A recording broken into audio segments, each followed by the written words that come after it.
Opposition کے شور شرابے میں پنجاب کا 5,446 ارب روپے کا بجٹ پیش کر دیا گیا۔ نون لیگ حکومت نے پہلا باضابطہ ٹیکس فری سرپلس بجٹ پیش کرنے کا دعویٰ کر دیا۔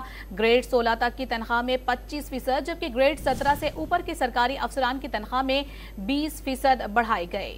کم از کم اجرت 32,000 سے بڑھا کر 37,000 مقرر کر دی گئی۔ مالیاتی ذرائع سے ریونیو میں 53% اضافہ کیا جائے گا۔ 1,026 ارب روپے محصولات کا ہدف مقرر کیا گیا، جبکہ ترقیاتی بجٹ کے لیے 842 ارب روپے مختص کیے گئے ہیں۔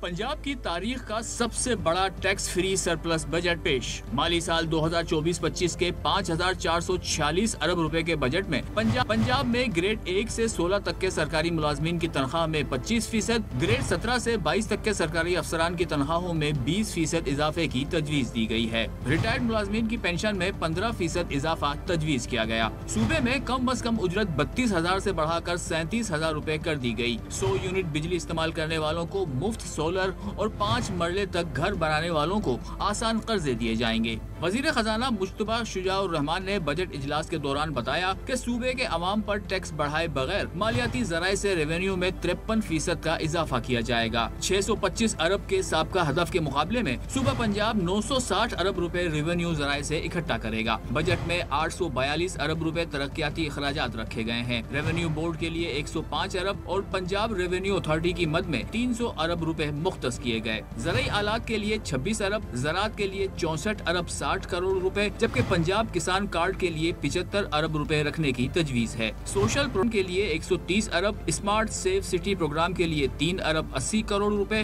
لاہور ڈیولپمنٹ کے لیے 35 ارب، مری کی بحالی کے لیے 10 ارب روپے مختص کیے گئے۔ بجٹ میں مختص 296 ارب روپے صوبے میں 2380 کلومیٹر سڑکوں کی تعمیر اور بحالی پر خرچ ہوں گے۔ 10 ارب روپے اپنی چھت اپنا گھر اور 6 ارب لیپ ٹاپ اسکیم کے لیے رکھے گئے ہیں۔ 2023-24 بجٹ کی سپلیمنٹری گرانٹ کے لیے 268 ارب روپے کی تجویز بھی دی گئی۔